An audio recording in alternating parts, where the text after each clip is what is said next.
ভর্তা বানানোর কিছু টেকনিক যদি সবার জানা থাকে তাহলে কিন্তু যে কোনো ভর্তা অনেক বেশি টেস্টি হয়। সেরকমই আজকে আমি আপনাদেরকে কাঁকরোল ভর্তা বানিয়ে দেখাচ্ছি, যে ভর্তা থাকলে আর কোনো কিছু লাগবে না। সকালবেলা গরম ভাতের সাথে এই ভর্তা খেতে অমৃত লাগে। এর জন্য প্রথমে প্যানে নিয়ে নিচ্ছি সামান্য সরিষার তেল।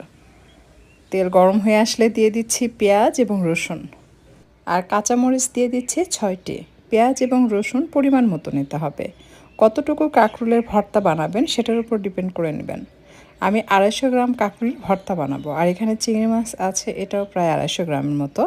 সামান্য হলুদের গুঁড়া দিয়ে এটাকে মিক্স করে সব কিছু একসাথে মিশিয়ে ভেজে নিতে হবে।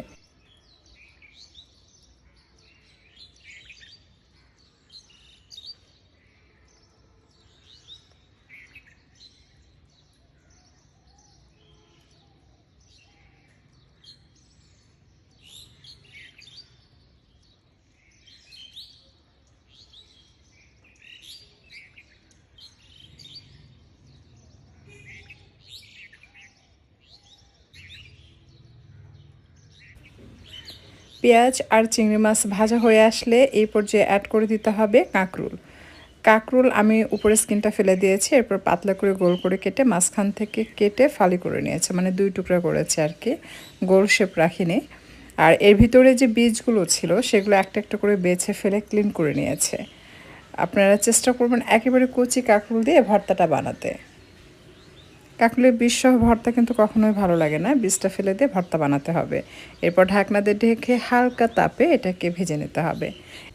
এটা যখন ভাজবেন দেখবেন খুব সুন্দর ঘ্রাণ পাচ্ছেন, মানে সুঘ্রাণ ছড়াবে আর কি। ওই মুহূর্তে মনে হবে যে এমনি জাস্ট হাত দিয়ে চটকিয়ে ভর্তাটা বানিয়ে খেয়ে ফেলে। আর এটা কিন্তু পানি ছাড়া ভেজে নিতে হবে। হালকা তাপে ঢাকনা দিয়ে ঢেকে রাখবেন, মাঝে মাঝে উল্টিয়ে পাল্টিয়ে দিবেন। হালকা তাপে রান্নার ফলে এটা ধীরে ধীরে সেদ্ধ হবে, খুব সুন্দর ব্রাউন কালার আসবে এবং সুঘ্রাণ পাবেন। আর এটা যখন সফট হয়ে আসবে তখন চুলা থেকে নামিয়ে ভর্তা বানিয়ে নিতে হবে। এই ভাজি করার সময় কিন্তু কোনো প্রকার পানি অ্যাড করা যাবে না, পানি ছাড়াই এই ভাজিটা করে নিতে হবে, তাহলেই ভর্তাটা বেশি ভালো লাগবে। বাট পানি দিয়ে করলে কিন্তু ভর্তাটা ততটা ভালো লাগবে না। আমার এটা হয়ে গেছে, চুলা থেকে নামিয়ে আমি শিলপাটায় এটাকে বেটে নিচ্ছি। এখন ভর্তা বানাবো। ভর্তা বানানোর জন্য আমি আগে থেকে শুকনো মরিচ ভেজে রেখেছি। এমনভাবে শুকনো মরিচ ভাজবেন যেন ভিতরে বীজ পর্যন্ত সুন্দরভাবে ভাজা ভাজা হয়, তাহলে সে ভর্তাটা খেতে অনেক বেশি মজার হয়। কারণ যখন আপনি ভর্তাটা খাবেন, দাঁতের নিচে সেই মরিচের ভাজা বীজ যখন দাঁতের নিচে পড়বে তখন অসম্ভব ভালো লাগে।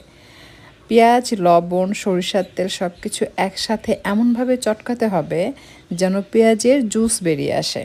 ভর্তা করার সময় এই বিষয়টা সবচেয়ে বেশি গুরুত্বপূর্ণ, যে আপনার পেঁয়াজ থেকে এরকম জুস বের হচ্ছে কিনা। যতক্ষণ পর্যন্ত পেঁয়াজ আপনার চটকিয়ে জুস না বের করতে পারবেন ততক্ষণ পর্যন্ত ভর্তার মধ্যে মিক্স করবেন না। কারণ যখন পেঁয়াজের জুসটা বেরিয়ে আসে তখন ওইটা দিয়ে ভর্তা করলে ভর্তাটা কিন্তু অনেক বেশি টেস্টি হয়। সেটা হোক আলু ভর্তা ইয়া যে কোনো ভর্তা, আপনি যে কোনো ভর্তা এভাবে বানিয়ে নিতে পারবেন। জাস্ট অসাধারণ এই ভর্তা খেতে, সকাল সকাল গরম ভাতের সাথে খেতে অসম্ভব মজার। আপনারা যদি এভাবে কখনো কাঁকরোল ভর্তা করে না থাকেন তাহলে একবার বানিয়ে খেয়ে দেখতে পারেন। আমার বিশ্বাস আপনাদের কাছে আজকের নতুন কাঁকরোল ভর্তার রেসিপিটি ভালো লাগবে।